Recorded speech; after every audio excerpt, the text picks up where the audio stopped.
পানবজাৰৰ Morrell policing ঘটনাত 8 জনক গ্ৰেপ্তাৰ। এতিয়া পলাতক অৱস্থাত 2 অভিযুক্ত। গণপ্ৰহাৰত মৃত্যু হৈছিল তিলক দাস নামৰ ৰিক্সা চালকজনৰ।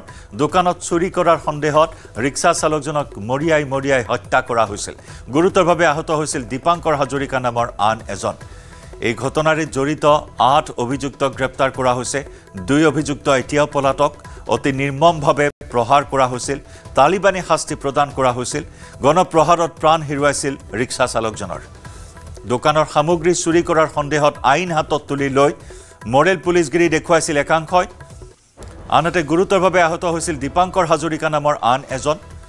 ঘটনাৰ 8 অভিযুক্তক গ্ৰেপ্তাৰ কৰি আৰক্ষীৰ জোৰদাৰ তদন্ত অব্যাহত আছে।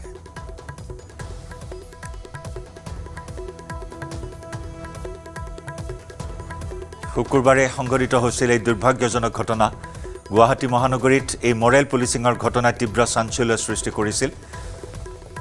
দোকানৰ সামগ্ৰী চুৰি কৰাৰ অভিযোগত এজন ৰিক্সা চালকৰ ওপৰত এই বৰ্বৰ আক্ৰমণ চলিছিল।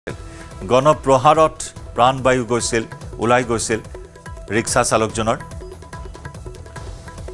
8 অভিযুক্তক গ্ৰেপ্তাৰ কৰা হৈছে। 2 অভিযুক্ত এতিয়াও পলাতক। আমাৰ সতীৰ্থ সাংবাদিক বিৰিঞ্চি কুমাৰ ডেকাৰ সৈতে সংযুক্ত হৈছো।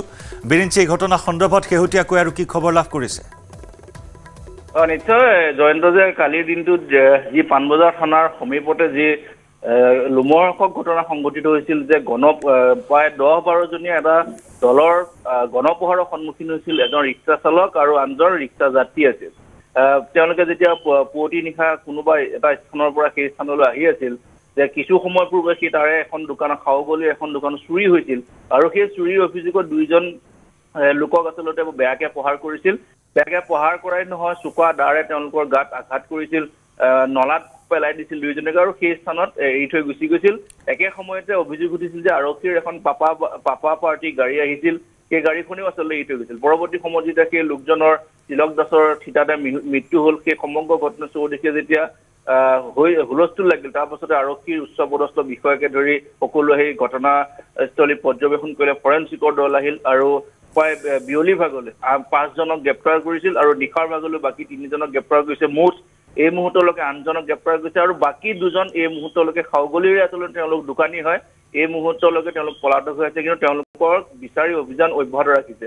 গতিকে সেইখিনি সময়তে যে যিখিনি সময়ত গণপ্ৰহাৰৰ ঘটনা কোনোবা গ্ৰামাঞ্চলত বা কোনোবা এটা জকাই চুকত যদি সংঘটিত হৈছিল, সেইখিনি সময় আৰক্ষী গৈ পাওঁতে দেৰি হয়। কিন্তু এই ঘটনাটো আৰক্ষীৰ সন্মুখতে বুলি ক'লেও ভুল নহয়। পানবজাৰ থানাৰ পৰা মাত্ৰ 100-150 মিটাৰ দূৰত সংঘটিত হোৱা সেই ঘটনাটোক আচলতে আৰু মহানগৰ আৰক্ষীয়ে তেওঁলোকে বাধা দি ৰাখিব নোৱাৰিলে, এজন ব্যক্তিৰ মৃত্যু হ'ল। গতিকে এই ক্ষেত্ৰত মহানগৰ আৰক্ষীৰ বিফলতা কালি চূড়ান্তভাৱে আচলতে উদঙাই দিছে তেওঁলোকৰ।